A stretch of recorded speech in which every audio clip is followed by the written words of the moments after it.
सत्य कथा, पुरुषार्थ कथा, सुनो सुनो सिद्धांत कथा। सत्य कथा,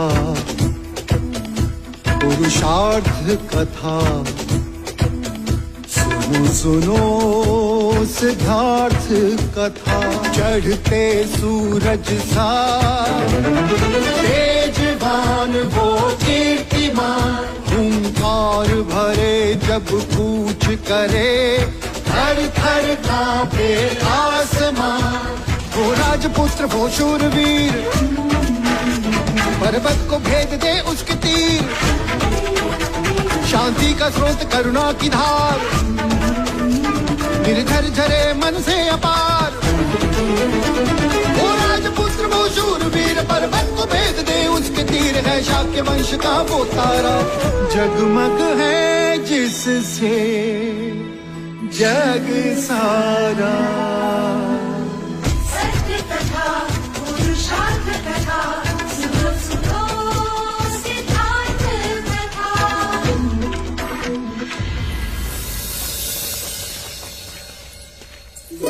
युवराज सिद्धार्थ, यशोधरा, इसे स्पर्श करो ताकि ये धन और ये धन ब्राह्मणों में बांट दिया जाए।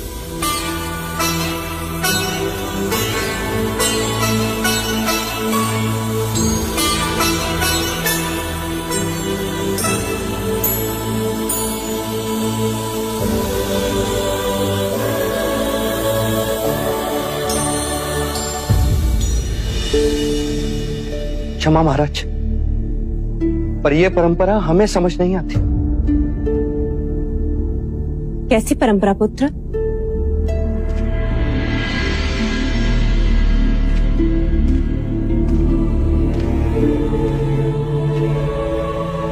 जब भी आप खुश होते या कभी कोई खुशी की बात होती, जैसे युद्ध जीतने की बात, विवाह की बात, जन्मदिन हो या स्वयंवर का दिन, आप हमेशा ब्राह्मणों को दान देते हो, जिससे तुम्हारे सुख को किसी की अशुभ दृष्टि न लगे, तुम्हारे मार्ग के सारे अवरोध दूर हो जाए, तुम्हें ब्राह्मणों का आशीर्वाद मिले। तो क्या ब्राह्मणों को दान देने से अवरोध दूर हो जाते हैं? निस्संदेह होते हैं। मैंने पहले भी कहा था और आज भी कहता हूं, ब्राह्मण धरा पर ईश्वर के प्रतिनिधि हैं। मनुष्य के मस्तिष्क पर उनका हाथ अभय कवच होता है। अरे, ये आपके पैरों को क्या हुआ विप? प्रातःकाल घर से चला था, मार्ग में ठोकर लग गई। अर्थात आप अपना ही हाथ अपने ही मस्तिष्क पर रखना भूल गए विप्र।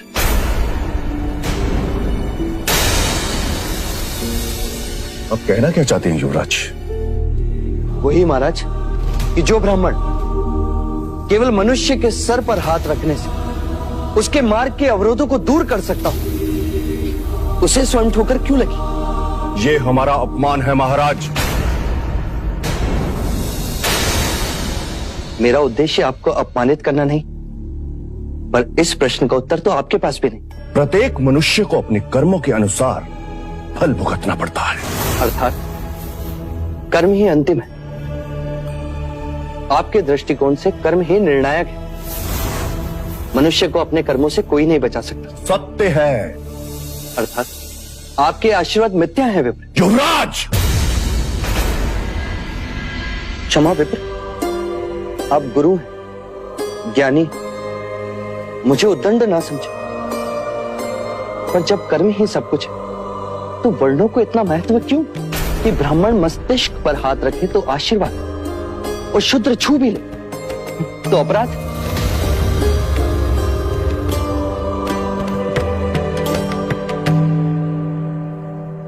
चन्ना। जी युवराज। इन सभी को रथ में रखो, इस दान का वितरण हम स्वयं करेंगे। जी युवराज। आओ यशोधरा।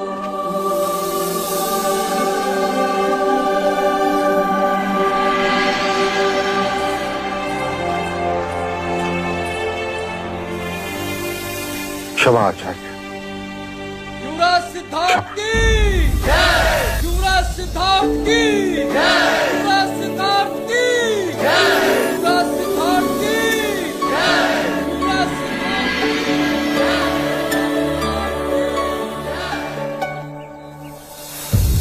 अरे ये क्या कर रहे हैं आप? ईश्वर है आप हमारे लिए, जो स्वयं अनाज बांटने आए।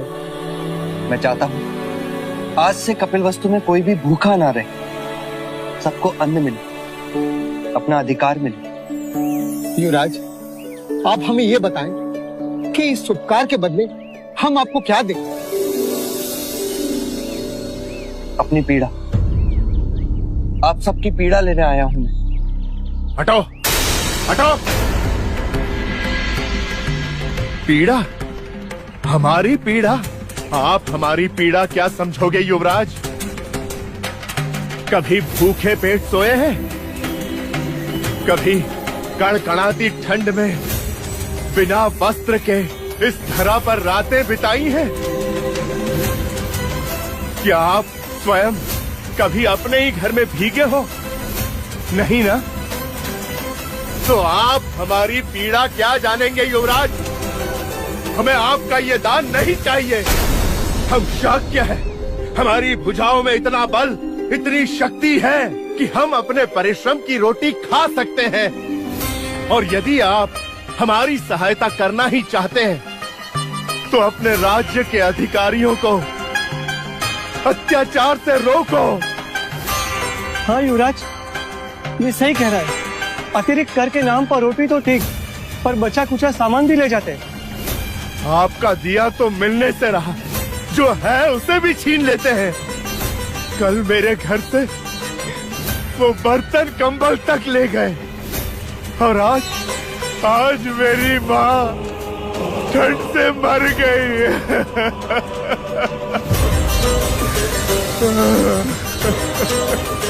इतनी क्रूरता! कौन है अधिकारी?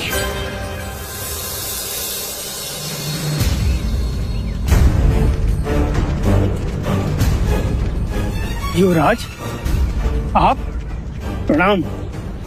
याचना सुनकर आए। प्रजा कहती है कि राज के अमलदार होकर भी तुम उन पर अत्याचार करते थे। कदापि नहीं युवराज।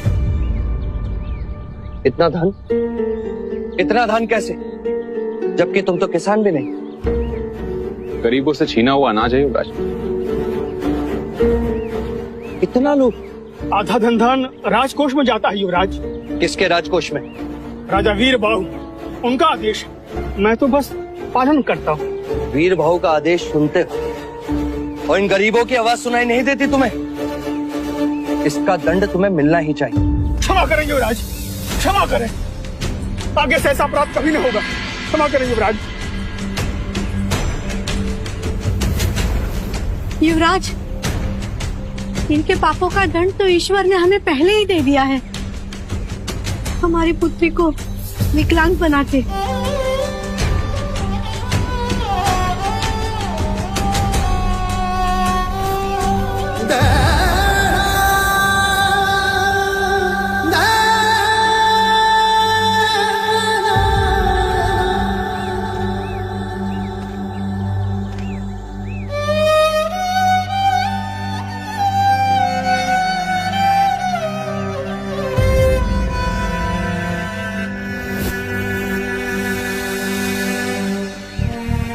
तुम्हारी पुत्री की विवशता ने आज तुम्हें दंडित होने से बचा ली।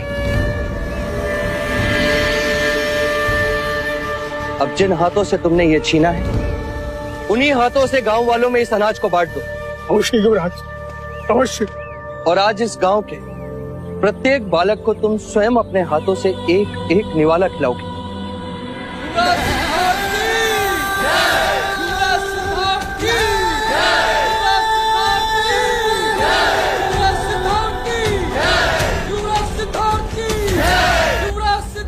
दुख का साम्राज्य देखा चले। आज तक मैं सोचता था कि धन सुख देता है, दुख को दूर करता है, पर ये गरीब जिनके पास ना धन है ना धान, वो भी दुखी। और ये अधिकारी जिसके पास धन भी है और धान भी, ये भी दुखी। अर्थात धन भी दुख को दूर नहीं करता। हाँ, कभी कभी बढ़ाता अवश्य है।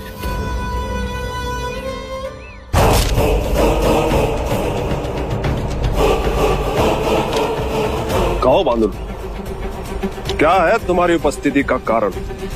महाराज, शाह के राजा शुद्धोधन का राजदूत आया है। कह दो उससे कि महाराज मंत्रणा में नहीं मिल सकते।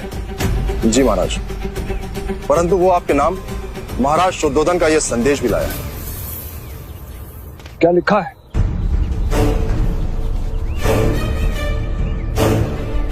कौशल नरेश महाराज प्रसन्नजीत, युद्ध में आपकी पराजय के बाद हमारे और आपके बीच जो संधि हुई थी, उसके परिणाम स्वरूप आपने समग्र युद्ध खर्च देने का उत्तरदायित्व स्वीकार किया था।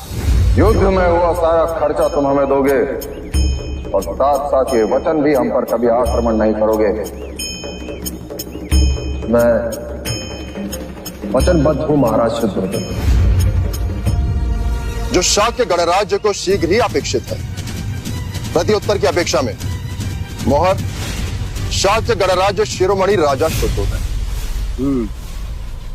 उन्हें प्रत्युत्तर भेज दो बांदुल।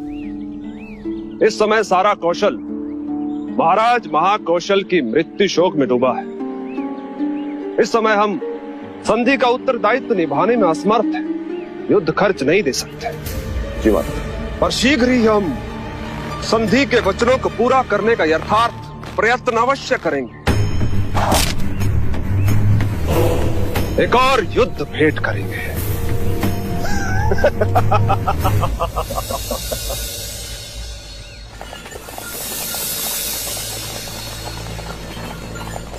रथ रोको चलना। वो वहां कौन है?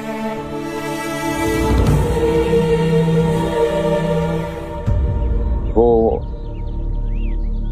सन्यासी है युवराज। सन्यासी? आज पहली बार देखा उसे। हाँ युवराज, भ्रमण करते हुए कभी कभी आ जाते। फिर तो उन्हें भी अन्न की आवश्यकता होगी।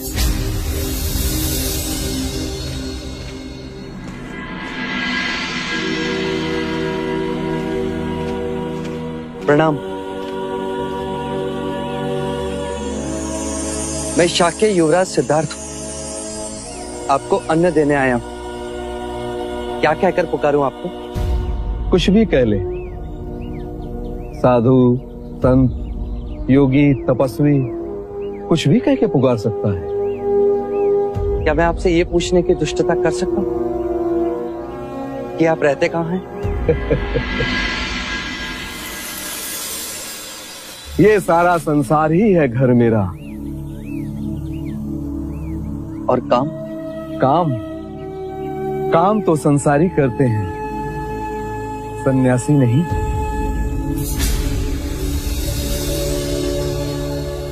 और अन्न प्रबंध वो कैसे होता है? भूख जितनी भिक्षा मिल ही जाती है। भिक्षा मांगने में लज्जा नहीं आती? अहम लज्जा को कुचल करके ही मनुष्य सन्यासी बनता है। और यदि किसी दिन कोई भिक्षा ना दे तो कोई शोक नहीं।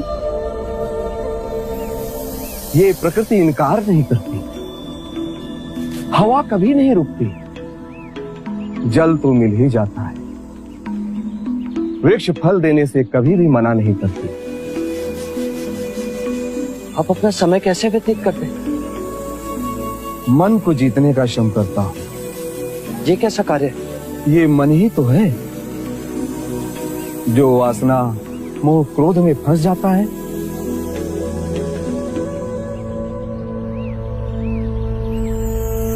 आप यहां से किस मार्ग जाएंगे? वो मैं नहीं, ये मार्ग ही सुझाएगा जहां आनंद मिले। राजन, ये धान तुम ले जाओ, इसकी मुझे कोई आवश्यकता नहीं। तुम अपने मार्ग चलो, मैं चला अपने मार्ग।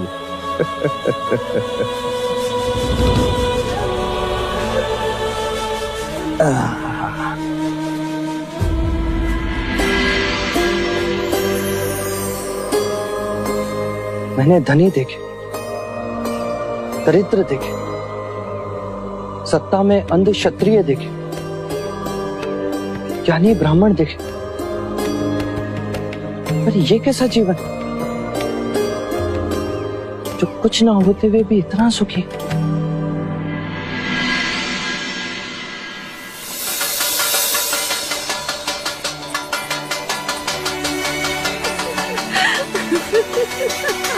क्या हुआ मंगला दीदी?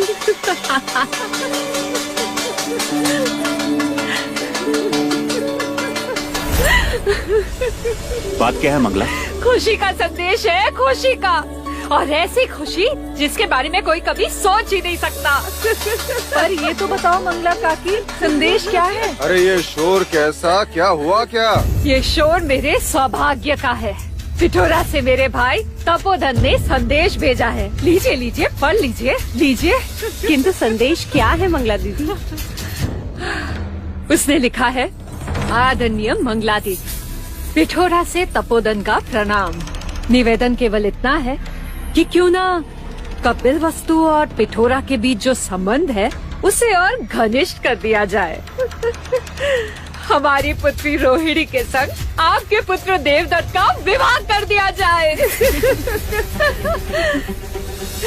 यदि आपकी और राजा द्रोणादन की इस संबंध से सम्मति हो तो हम मिलकर इस बात को मार्ग दे सकते हैं और विधिवत आपके और हमारे आदरणीय महाराज शुद्धोदन से हम इस विवाह प्रस्ताव की बात करें। अरे ये तो अति आनंद का समाचार है काकी माँ। मैंने पिठोरा की राजकुमारी को देखा है, वो बहुत सुंदर है। ज्येष्ठ की और उनकी जोड़ी खूब जचेगी। हमने तो कुलगुरु से उन दोनों की कुंडली भी मिलवा ली है। और पता है कुलगुरु ने क्या कहा? उन्होंने कहा कि इस विवाह से देवदत्त का भाग्योदय होगा। तुम केवल हाँ कह दो मंगला। शाक्य संघ की बैठक में मैं अवश्य बात करूंगा। तो परिवार में अब 2-2 शुभ प्रसंग एक साथ होंगे। यशोधरा की गोद भराई और देवदत्त का ब्याह। बधाई हो मंगला दीदी, बधाई हो। अरे मंगला। हाँ।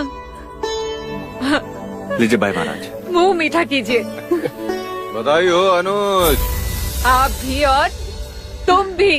ये संदेश सचमुच मेरे लिए भी शुभ संदेश है। अब तो मुझे भी एक सखी मिल जाएगी। सत्य कहा, महल में चहल पहल होगी। ये लो, तुम भी मुंह मीठा करो। और हाँ, जब मुंह दिखाई की बात हो तो अमिता दीदी को भी आमंत्रित करेंगे। अरे मंगला भाभी, आपने तो हम सभी का मुंह मीठा करा दिया, पर जिसके कारण ये हो रहा है उसे तो आप भूल ही गई। कुमार देवदत्त को भी तो खिलाइए। इसे तो स्वयं मैं अपने हाथों से खिलाऊंगी। बधाई हो देव। लो, मुंह मीठा करो। हाँ लो। दो माँ, मुझे नहीं चाहिए। इसमें क्या लजाना ज्येष्ठ, ऐसे अफसर बार बार नहीं आते। लो, खा लो।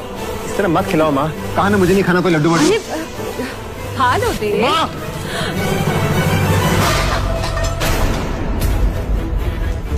देवदत्त। कुमार, ये क्या किया? देव, देव।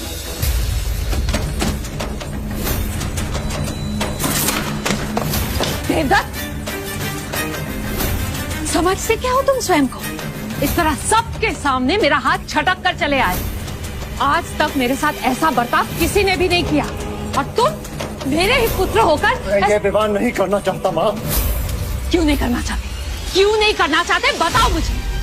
पिठोरा का राज बड़ा है, शाक्यों में उनका मान है, और फिर राजकुमारी रोहिणी इकलौती भी है और सुंदर भी। फिर ये विरोध क्यों? देव, बात क्या है? क्या तुम्हें कोई और कन्या पसंद है? आप समझती क्यों नहीं है माँ? क्या नहीं समझती पुत्र? कि मैं ये विवाह नहीं करना चाहता। क्यों नहीं करना चाहते? हाँ? इतना अच्छा संबंध है तो मना क्यों कर रहे हो? पूछता हूँ, विरोध का कोई तो कारण होगा।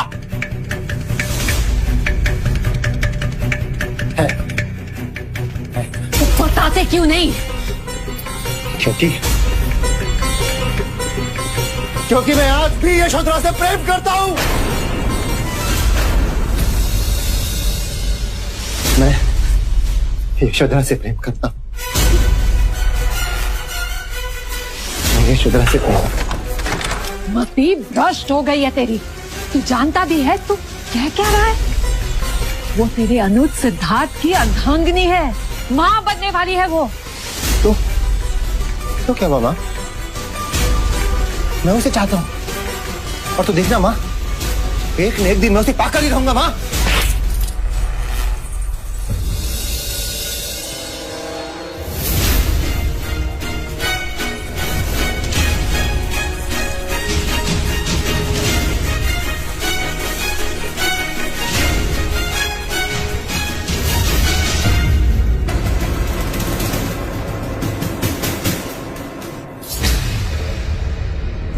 लज्जा नहीं आई तुझे ऐसी ओछी बात करते हुए? पुत्र, एक एक निवाला चांदी के थाली से तुझे खिलाया। उस झूठन पर तेरी दृष्टि कैसे गई देव? देखो पुत्र, तुम्हारी दृष्टि केवल सिंहासन पे होनी चाहिए, सिद्धार्थ की अर्धांगिनी पर नहीं। और जो संबंध हुआ ही नहीं उसके बारे में क्या सोचना। मेरी दृष्टि को इस प्रकार देखना आपने सिखाया है, आप दोनों ने। जो सिद्धार्थ का है वो तुम्हारा है, तुम्हारा है, तुम्हारा है। ये सीख आप ही की थी। राज, आज जब मैं यशोधरा के सिवा किसी और के बारे में विचार भी नहीं कर सकता तो आप मुझे रोक रहे हैं। नहीं चाहिए मुझे कोई सिंहासन, मुझे केवल यशोधरा चाहिए, केवल यशोधरा, यशोधरा। देवदत्त, देवदत्त!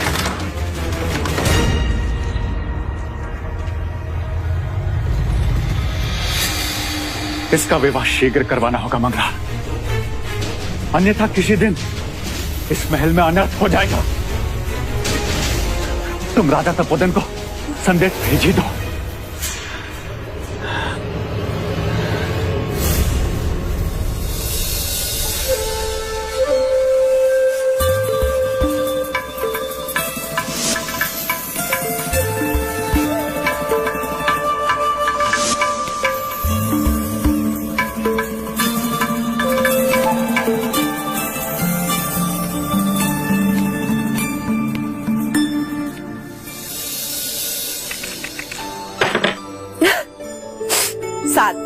मैं जीत गई।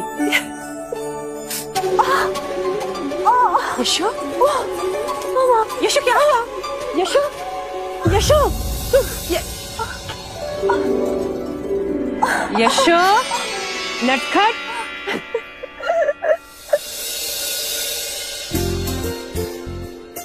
तो आ रही, हमारी संतान कैसी होगी? कैसी होगी अर्थात? देव या देवी? मैं चाहता हूं गोपा, वो मनुष्य ही हो।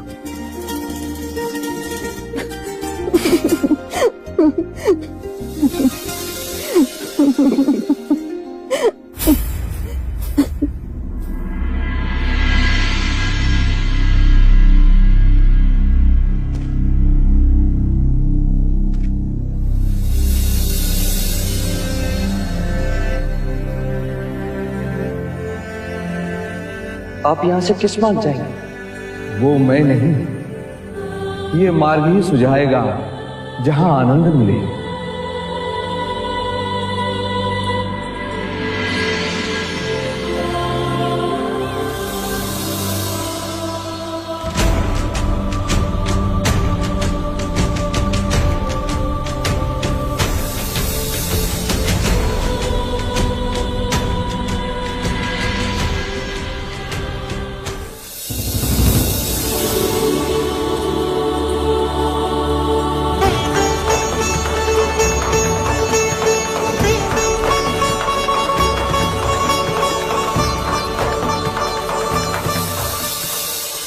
आओ मित्र दीदी, मार्ग में कोई कठिनाई तो नहीं है?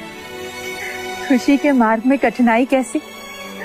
आने वाले बच्चे की कल्पना करते करते मार्ग कब कट गया पता ही नहीं चला। सच, अब कुछ दिनों में ही मुझे रानी दादी और आपको रानी नानी कहने वाला आने वाला है। देखो तो, पहले विवाह की बात सुनकर कितना लज्जाती थी, और अब विवाह हुआ नहीं कि सृजन षष्ठी का कार्य प्रारंभ। चुप कर रेनू, नहीं तो अभी यही डांट दूंगी। आइए। अरे मंगला, चलो ना, यहीं खड़े रहकर द्रोणोदन भैया की प्रतीक्षा करनी है। नहीं, आपके भैया की नहीं, अपने भैया की प्रतीक्षा कर रही हूँ। वो आ रहे हैं ना देवदत्त के विवाह की बात करने। देवदत्त का विवाह? हाँ मिता दीदी, तुम्हें इतना शीघ्र बुलाने का कारण केवल यशोधरा की गोद भराई ही नहीं, बल्कि देवदत्त के विवाह की बात भी है।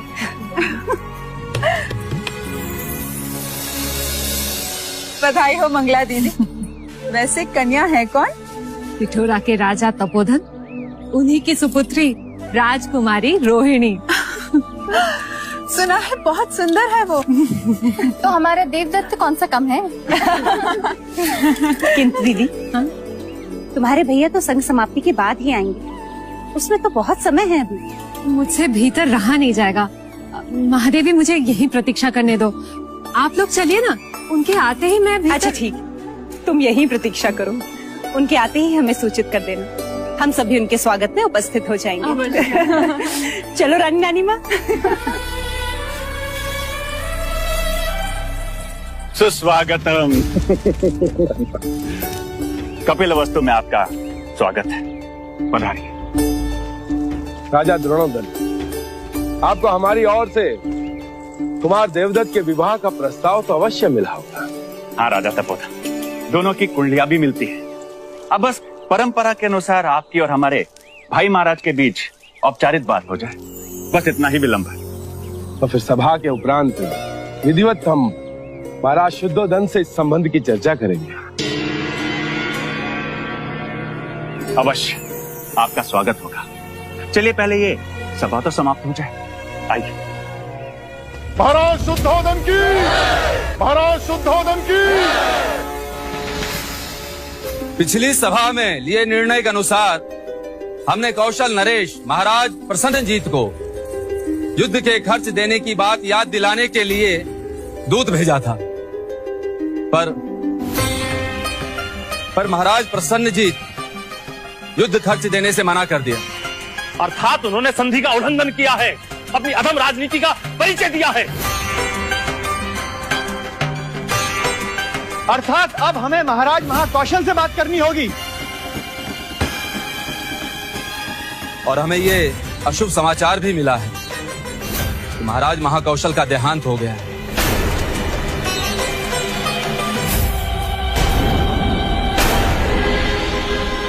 अर्थात प्रसन्नजीत को रोकने वाला अब कोई नहीं रहा। अब हम प्रसन्नजीत की मित्रता पर विश्वास नहीं कर सकते महाराज। हमने तो आपको युद्ध भूमि में ही कहा था महाराज कि युद्ध खर्च ले लो या उसे बंदी बना लो। आप नहीं माने।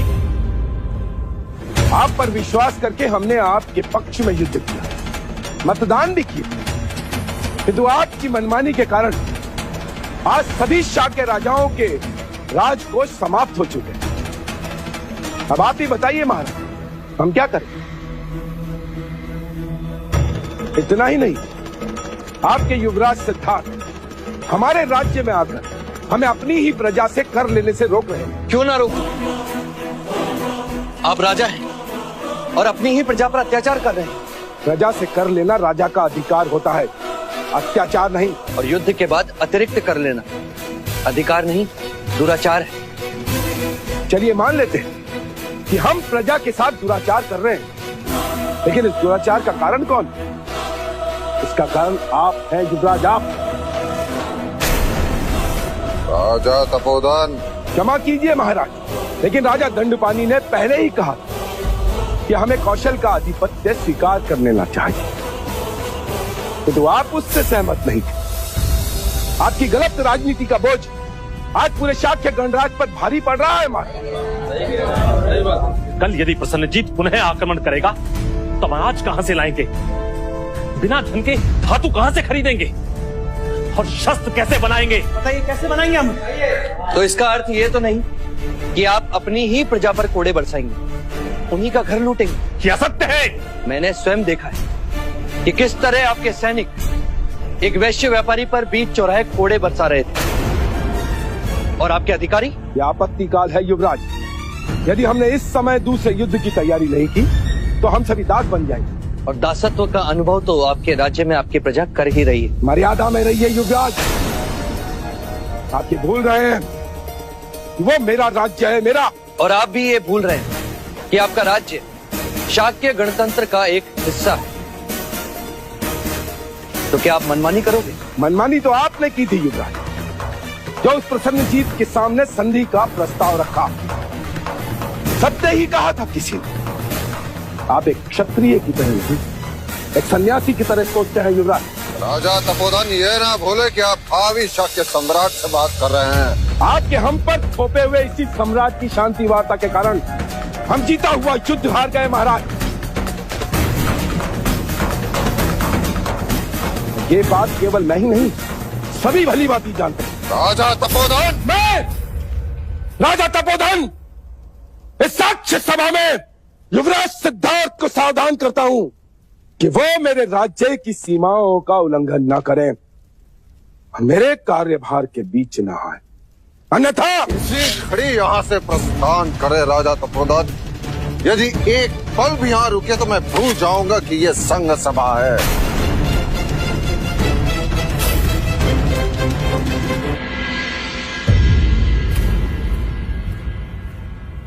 मैं अपने इस अपमान को कभी नहीं भूलूंगा महाराज। एक बात मैं अवश्य कहूंगा कि आप दोनों शाक्य गणराज के अपराधी हैं और आपको इस अपराध के लिए दंड अवश्य मिलेगा, अवश्य मिलेगा। क्या चले गया? पीछे रहो, तो पीछे रहो। अरे ये प्रजा का दरबार नहीं, शाक्य की सभा है। यहाँ सभी को अपना पक्ष रखने का अधिकार है। यहाँ ना कोई छोटा है ना कोई बड़ा।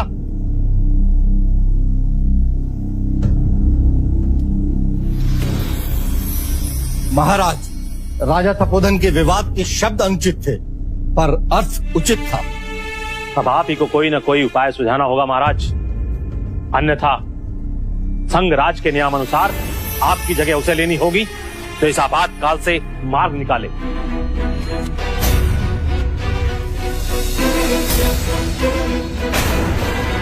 शाक्य सभा यदि अनुमति दे तो एक सुझाव है मेरे पास महाराज।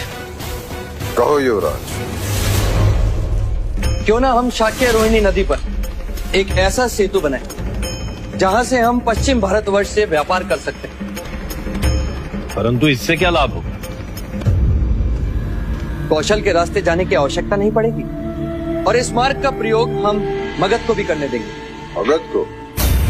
जी, ये मार्ग कई योजन छोटा होगा और इस मार्ग से उनके कई दिन बचेंगे। उन्हें समय का लाभ होगा और हमें आर्थिक। वो कैसे? हमारे इस मार्ग का उपयोग करने के प्रतिफल में हम मगध से चुंगी लेंगे, जिससे हमारे राजकोष को आर्थिक लाभ होगा और इस व्यवस्था से एक और अप्रत्यक्ष लाभ होगा महाराज। कैसा लाभ? प्रसन्नजीत के संभावित आक्रमण से हमें मुक्ति मिलेगी और मगध नरेश राजा बिंबिसार हमारे साथ होंगे, जो कि प्रसन्नजीत के बहनोई। तो प्रसन्नजीत उनके विरुद्ध कभी नहीं जाएगा। महाराज, युवराज का सुझाव अति प्रशंसनीय है। महाराज, युवराज का ये प्रस्ताव हम सबको मान्य है। परंतु प्रश्न ये है कि इस नए मार्ग का प्रस्ताव लेकर मगध नरेश बिंबिसार से मंत्रणा करने जाएगा कौन?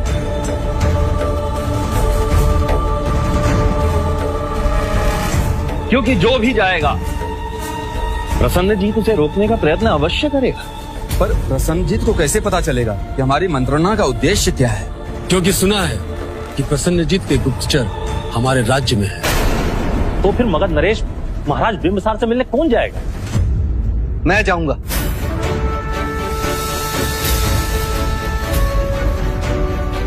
मेरे कारण ही आप सब इस संकट में फंसे। अब मैं ही आप सबको इस परिस्थिति से पार उतारूंगा, और वो भी बिना युद्ध के।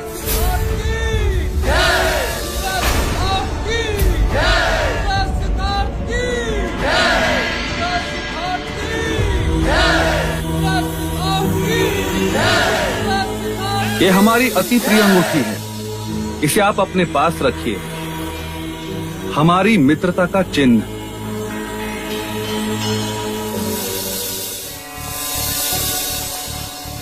ये द्वार पर क्यों खड़ी हो मंगला? खुशी का स्वागत करने।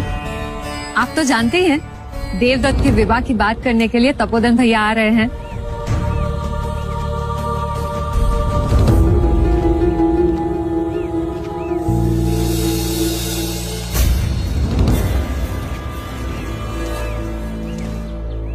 भीतर चलो मंगला। हाँ हाँ, आप चलिए, मैं तपोधन भैया के आते ही कोई नहीं आएगा। क्यों नहीं आएंगे? क्या बात है आर्य? बताइए ना। उन्होंने संदेश भेजा तुम्हारे लिए।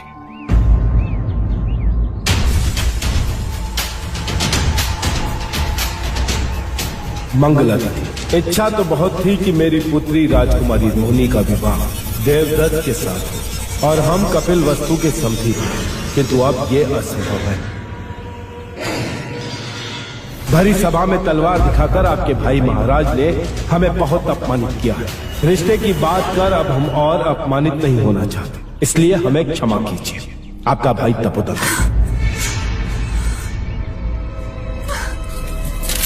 मंगला, मंगला,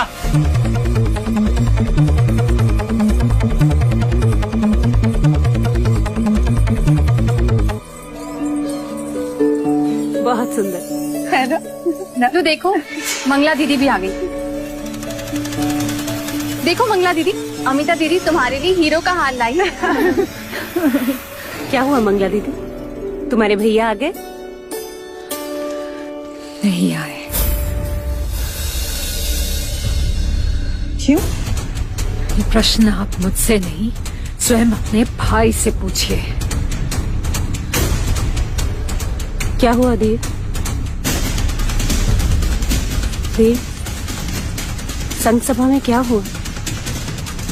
जो कुछ भी हुआ वो अनुज के सामने हुआ और वो भली बात ही जानता है। किंतु ऐसा हुआ क्या?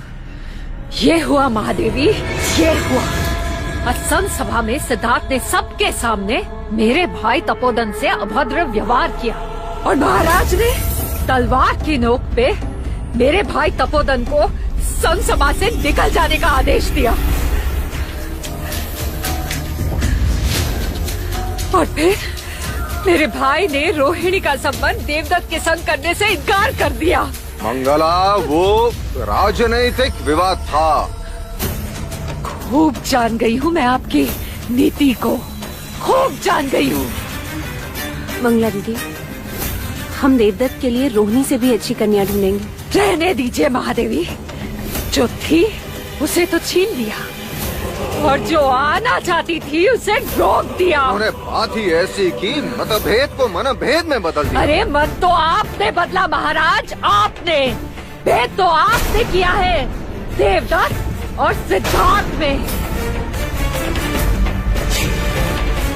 अपने आवेश को रोको मंगला। विवाह के समय आपने वचन दिया था कि सिद्धार्थ के राज्य अभिषेक के समय देवदत्त को भी राज्य का हिस्सा मिलेगा, पर अब मुझे आप पर संदेह हो रहा है महाराज। वैसे इसमें आपका कोई दोष नहीं है, क्योंकि मैं तो पहले से ही जानती हूँ कि शाक्यों का तो राज चिन्ह ही इरावत है, जिसके दिखाने के दांत अलग होते हैं और खाने के अलग। शांत हो जाओ मंगला। चिल्लाने की कोई आवश्यकता नहीं है महाराज। जब चिल्लाने की आवश्यकता थी तब तो आपने कुछ भी नहीं कहा। सबके सामने दिखावा क्यों?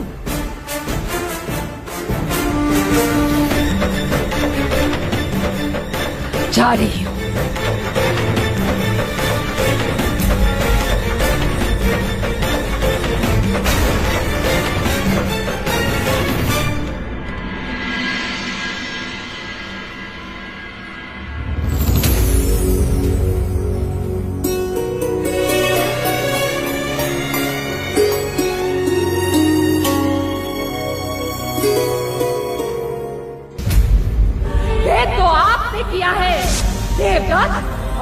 सिद्धार्थ ने। युवराज सिद्धार्थ को सावधान करता हूं कि वो मेरे राज्य की सीमाओं का उल्लंघन न करे, मेरे कार्यभार के बीच न आए।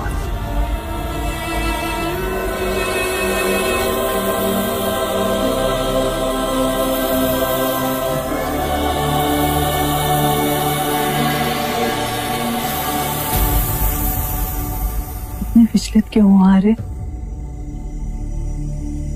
प्रश्न तो यह है गोपा, जब संपूर्ण सृष्टि घूम रही तो मनुष्य स्थिर कैसे रहे? ये निराशा के उद्गार क्यों? जहां दृष्टि पड़ती संघर्ष दिखाई देता है गोपा। शाक्य संघ में विचारों का संघर्ष, महल में अपनों से संघर्ष।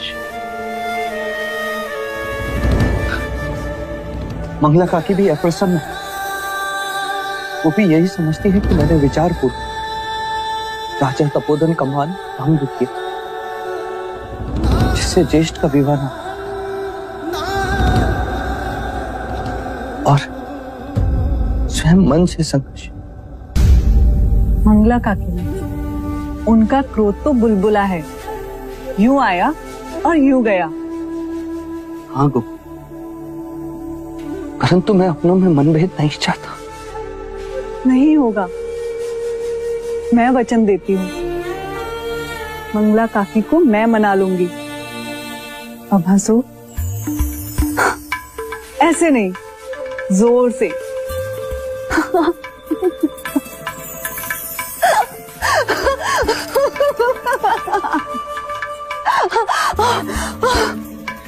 क्या हुआ गोपा? कुछ नहीं, ये कह रहा है हंसो मत, मैं विश्राम कर रहा हूँ माँ।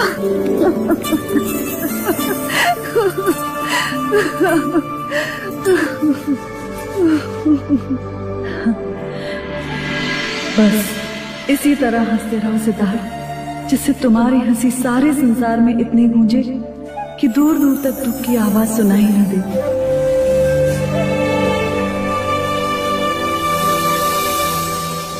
सत्य कथा, पुरुषार्थ कथा, सुनो सुनो सिद्धार्थ कथा।